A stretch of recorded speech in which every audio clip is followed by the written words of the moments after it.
Сайн байцгаана уу хүн үзэгчдээ. Өнөөдөр манай дефакто нэвтрүүлгийн зочноор Цэнхэр эдийн засгийг үндэслэгч ноён Гүнтэр Паули оролцож байна.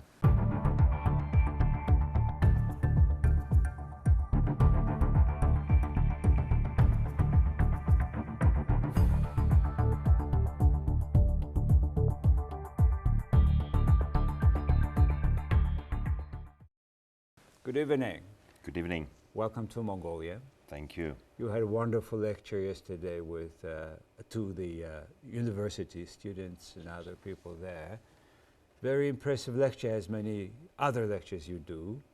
And so what is so far your, I would say, so far your conclusion? Very short, but what Mongolia, where you find that this concept can be relevant? See, the biggest conclusion is surprise. Surprise on both sides. Surprise of what I discover in Mongolia. I mean, it's nothing at all of what I thought before. But also surprise of the people. The people are very surprised what they hear. I mean, if I talk about some of the things that have been implemented, Yep. you know, people say, but how come we don't know this? Yep. Well, because we're not worried about putting things on the internet and giving flashes and having likes. What we're worried about is getting things implemented. And I think that is also a surprise that to me there's a great hunger in Mongolia for implementation. People want things to happen. What I learned first about you and what you do was I was so impressed with your concept of sustainable development, which you say that economy is sustainable, development is sustainable if you use the local what you have and do something that change not only your life but the way the economy looks. Right. That's very impressive, and in particular, like the works like this. This book is consisting of completely papers that is made from the rocks, not That's right. from the paper, from the forests. So let's start from this case. How it had started? Well, the key is, for me, science. That's why I was yesterday so happy to be at a university, because if you don't have the science right, you don't have a right to speak up. Correct. But science, when you have three scientists together, you have four opinions. So you need to choose your right scientist. Okay. You need to have the scientists who are willing to rock the boat, who are willing to change hypotheses, who question the status quo. Because we know that even Einstein wasn't happy with his total science. He didn't solve everything in science. He gave a great pathway. And the same way for me is that everything that we propose must have a solid scientific base. So Correct. my organization is in the first place 3,000 scientists who contribute on an ongoing Which basis. of your organization you mean? I'm talking about zero emissions, research, and initiatives. And you can read about that on particular website, right? Yes, it's www.ziri.org. .org. Okay, so the So- rocks. What happens is that the scientists are continuously feeding me with suggestions, ideas, innovations. They know I'm not going to read scientific papers, but they're going to send me articles, they're going to send me briefings. And so emerged the briefing on we have paper made from rocks. And of course, every normal people will say, I don't believe this. But my reaction is then, give me a sample. I don't want to talk about it, I want to see it. So when I received the sample, 3 weeks later, I was in the pilot factory in Taiwan. It's in Tainan in Taiwan. And I met Mr. William Liang, who has developed this technique and who's working on the machines. And when I saw what is happening, it struck me, there's no water. I had visited paper mills around the world, but seeing a paper production unit without Yes. water Huge water, by the way. is like you're saying, well, between for 1 ton of paper, we normally have 40 tons of water, sometimes 60 tons of water, and now it is zero. So I immediately understand what is the impact at the global scale. Now, Mr. Liang only had an 18,000 ton facility. Now, 18,000 tons in a world market is totally insignificant. Even in a Mongolian market, it would be insignificant. But we both saw the enormous potential of it. We don't have to cut 20 trees per ton. So every ton of paper is cutting 20 full-grown adult trees. So no trees cut, no water. When we realize this, we put our whole, if I would say, our network's machinery into place. Because then we say this must be scaled up, must go global. Because the world, one of the biggest problems in sustainability is water. I mean, we don't have the water anymore. But however, this technology is available, or it is proprietary, or how does it work? Of course, the intellectual property has been patented. Yes. It is hosted in a company in Hong Kong, but it is licensed very straightforward. And China, the Chinese government, is the first one to decide that they're adopting this. Quality, if not better, it is nothing less, isn't it? Well, and you have great quality color prints. Yes. So the colors are good. Yep. One of the advantages is that it's completely, whole Yes. pepper It's is consisting of rocks. yes. You know, it's on the other side, as you said, consisting of what is remaining after mining, isn't it? Exactly. So this is the new link. Originally, the paper was made from rocks they were crushing. Yep. And my reaction was, but the mining industry already crushed it. Yes. So why don't we talk to the mining companies? And of It's course, kind of a waste of mining industry. and the mining industry comes back and said, but we're not in the paper business. We're in the mining business. And I'm saying, don't worry about that. I mean, what's the cost for you of having to deposit the waste? And what's the cost to society to have to live with the dusts of your waste? And to buy peppers made from forests. And destroy the paper and use the water. So when you put it together, you don't have to be a great MBA, a Master of Business Administration. You don't have to be a great economist or a politician to realize that this is win, win, win, win, win. But more importantly, who is winning? Countries that don't have water, countries that have a lot of rocks, countries that are importing today. For people who has a jobs. And then you generate, for one of these factories, 100,000 ton production is 1,000 jobs. So if you're interested as a policymaker to generate the jobs, then the Ministry of Industry and Mining should be interested. If you're interested about the health of your people, you should be interested as Minister of Health. If you're interested, for example, in terms of preserving your natural resources, well, then your Minister of Environment should be interested, because this is saving water and this is actually saving trees. Incredible. So incredible. That kind of combination is the most difficult job, because industry only sees industry, mining only sees mining, paper sees paper, and therefore we need, first, academic institutions that go across all. Second, we need policymakers who go across it. But third, we need the financiers who make abstraction of the business and who are ready to see cash flow, profit and loss, balance sheet. Because if they look at this, they say, but this is much better than the paper industry is doing today. Paper industry has a return today of 5 to 6%. This paper has 25% return. So when the industry experts look at 25%, they say, that's not possible.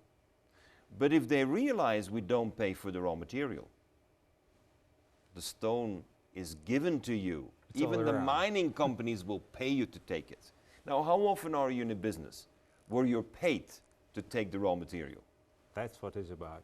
Well, this is the first case, just we want to talk. And the second case, let's talk about the coffee. Oh, yes. And You like coffee? everybody likes. In particular, you know, like in Mongolia, it says emerging economy, coffee is being imported. I think it's a growing business, very competitive now. And well, when I first learned about, I learned, by the way, last year, I think in the World Bank, Washington, D.C. headquarters, in the tall foyer, the World Bank President Kim was introducing two black ladies who was doing, and they were showing us how they can grow mushrooms, quality good mushrooms, out of the waste of coffee, which is 96%, as you said, of coffee. And it turned out slowly to you who started this, start to approve that. Please tell us about how just a coffee can make 3-4 cash flows. Well, first of all, one of the black ladies you saw is my daughter. Oh, I see. Last So year. I'm happy you met my daughter. Yes, I met her. Yes, last year. So Cheeto actually was invited by the World Bank because she has started more than 1,000 of these farms throughout Africa. And what is it? Let's take the farm before we come to Ulaanbaatar. When you're at the farm, you have a cherry, it's called. And the cherry has a husk. And you basically only get the bean out of there. And that is fermentation. So you ferment it in water. That husk is thrown away. It's rotting away. It's generating methane gas. So we were asked, by the coffee farmers in Colombia, can we reduce the methane gas emission? And we said, no, that is not my priority. My priority is not cutting down on methane. My priority is farm mushrooms on your husk. Now, when you go to women who work on farms, who get perhaps $1 a day, that's all they earn, and they realize on what the farm is throwing away, they can make mushrooms that gives them food, which is very nutritious, and they realize that with their children, they start having rosy cheeks. When they see that, and they realize this is within their possibility, these women get up and they just do it. In the city, we have a similar situation. When you drink a cup of coffee, you have to roast the coffee, grind the coffee, and add hot water. So the nice thing is when you add hot water, you have sterilized the coffee beans. Complete things, yes. Now, mushrooms, the biggest cost of a mushroom farm is sterilizing your substrate. To have a completely pure soil for that. Yeah. Now, that's been done by making coffee. Itself. So it's like the stone paper. The mine needs to crush the rocks. The coffee company needs to roast the beans and needs to grind them and adds hot water. Then you have a coffee. So what we realized is if we can use this immediately, then on 1 kilogram of coffee waste, you generate 1 kilogram of mushrooms. Incredible. Now, a mushroom easily sells for $5 fresh on the local market. There is a seeds of mushrooms, how you do physically? I mean, when you have a west of this coffee bean, which is a black or brown, dark brown powder in dry conditions, and what do you put on that? American Express card says a lot about your reputation. You will be welcomed with respect wherever you go when you have a green card. One of the world's most valuable brands. American Express Green Card, brought to you by Gulump Bank.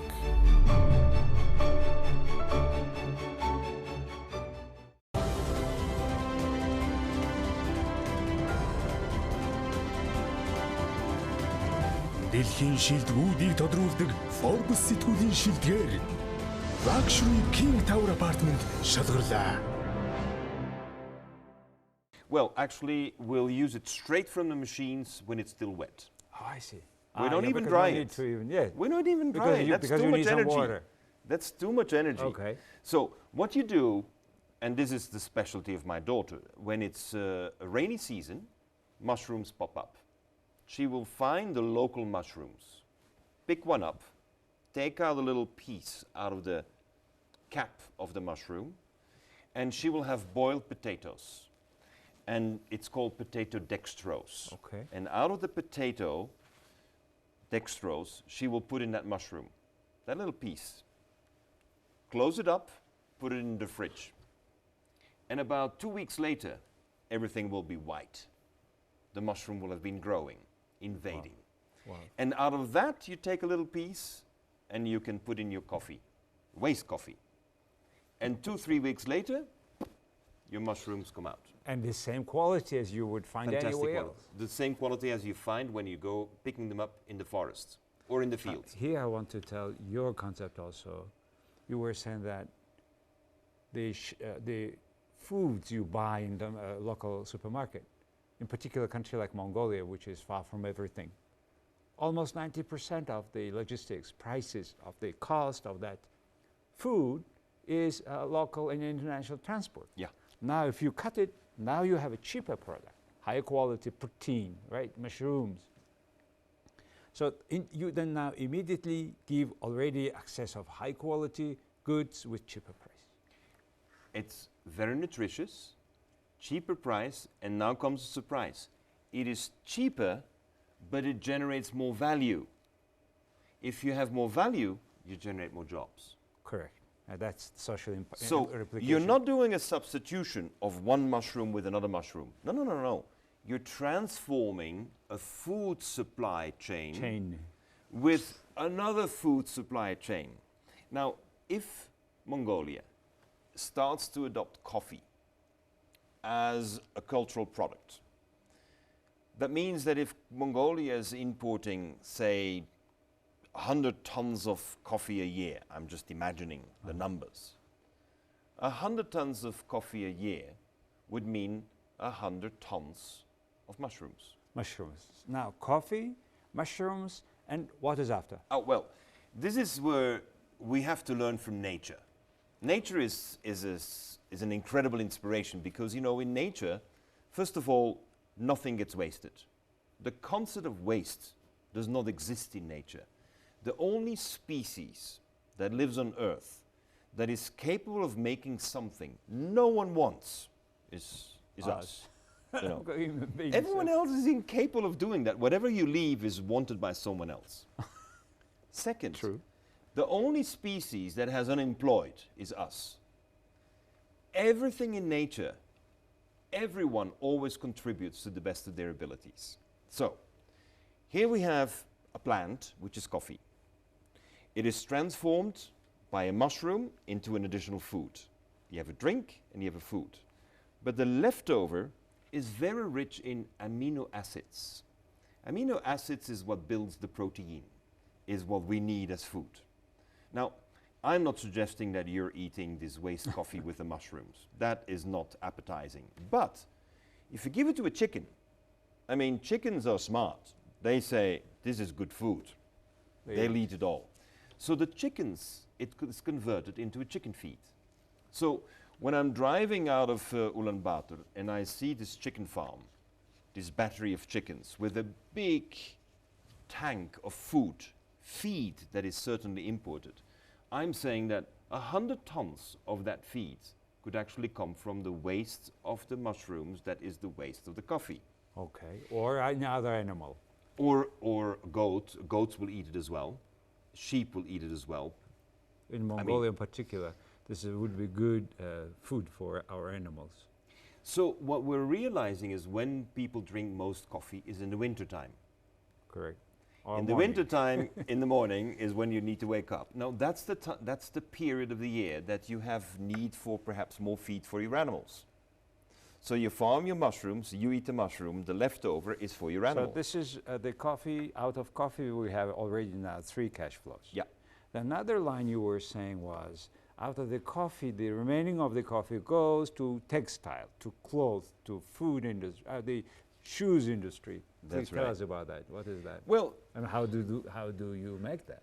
well, this is where we started working on coffee and mushrooms in cooperation with the Chinese Academy of Sciences and the Chinese University in Hong Kong. They're mushroom experts. I mean, Chinese have been farming mushrooms for more than 1,000 years. They know how to do this. And for Chinese, mushroom replaces the meat, what we used to eat. You Exactly. eat.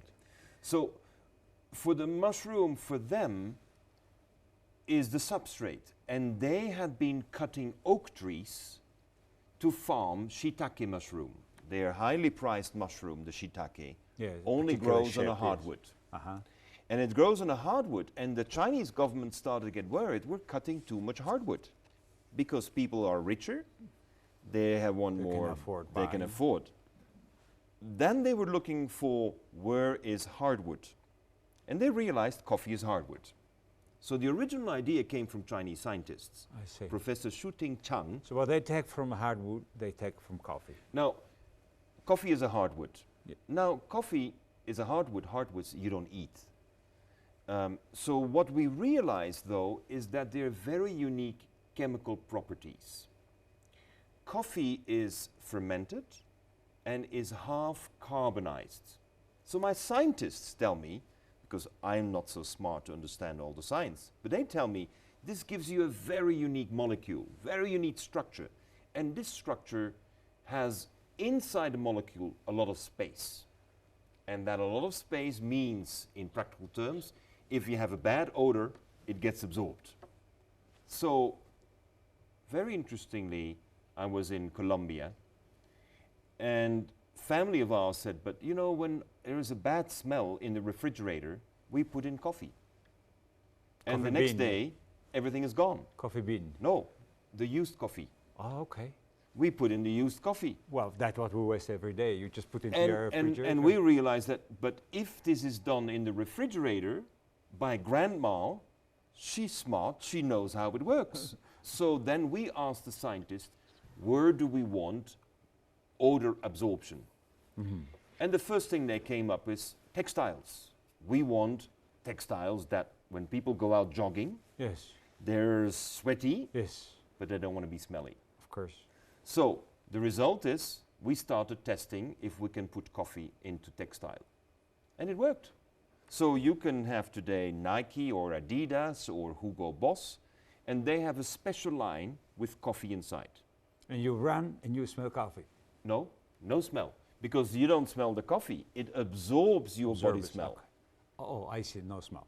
So you don't smell like coffee, Okay. okay? And also this shoe sole. Yeah, so Timberland, you know, one of the things is if you have shoes for the outdoors, Yes, hiking. that means they have to be waterproof.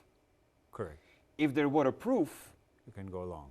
and you're sweating, Yes, then your shoe and your feet may start to become smelly. yes. And so Timberland said, why don't we put in some coffee in the sole?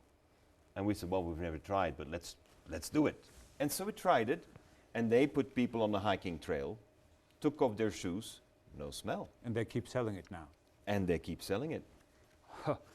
Now, really, I would like to cover another point you have been talking, which I think the most relevant to my country, which is about the soil, the vortex, the particular dew being at night created, which is not used.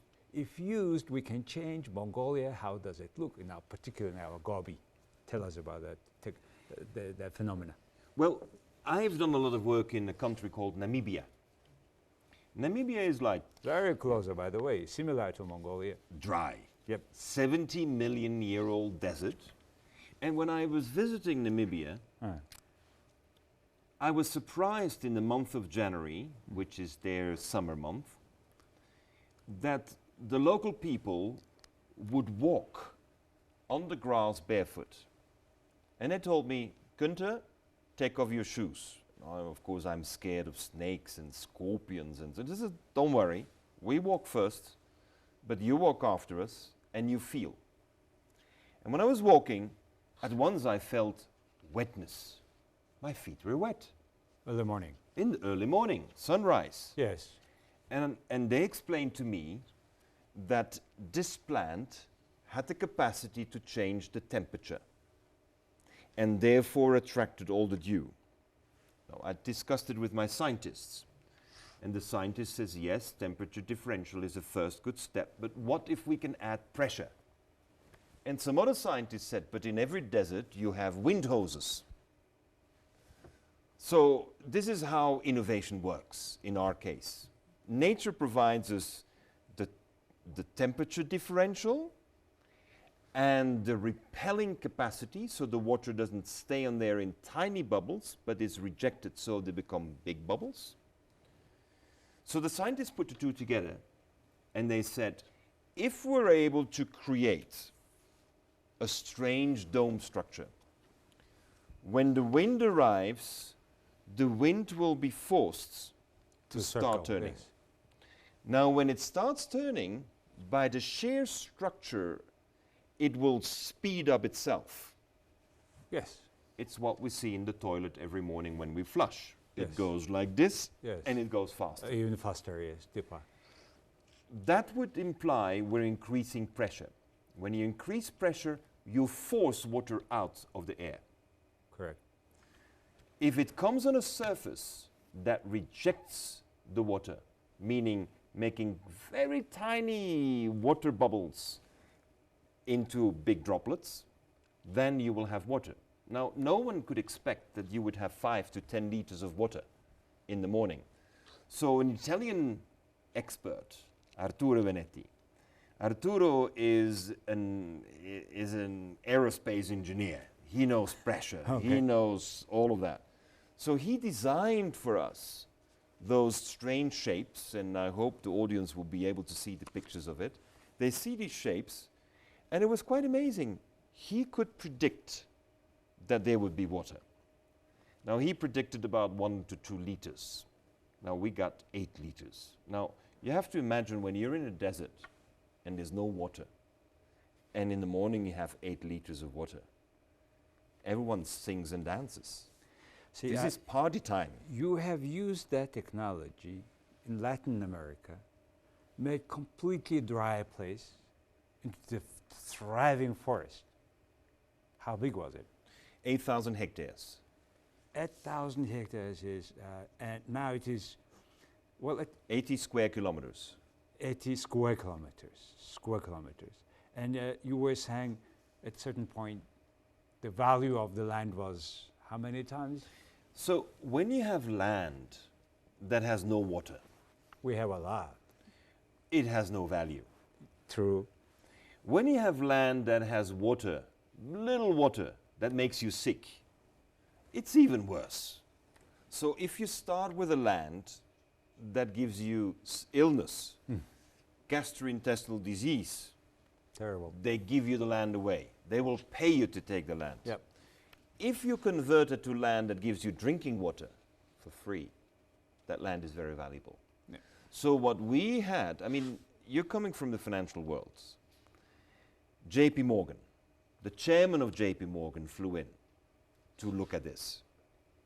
And he couldn't believe his eyes because he looked at the valuation of the land around, and the valuation was $1 per hectare for 10,000 square meters.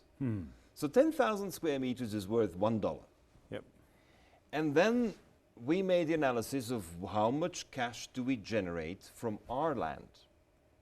And the conclusion was the land is valued $3,000. So that's amazing factor. 3,000, which is more than you would buy Microsoft share at the beginning.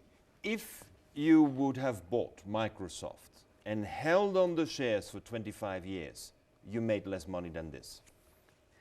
That's the fascinating story, and I wish our audience look at these particular cases in your several presentations in your website, The Blue Economy. My final question, because the time is short, I'd like to ask a few questions about you and your family. You have 5 boys, 1 daughter, adopted from Africa, and you are living in 4 countries, and you are completely independent financially, and it's very hard to get your time. It was so lucky that we have you in Mongolia after a China trip, right? What keeps you moving in this way?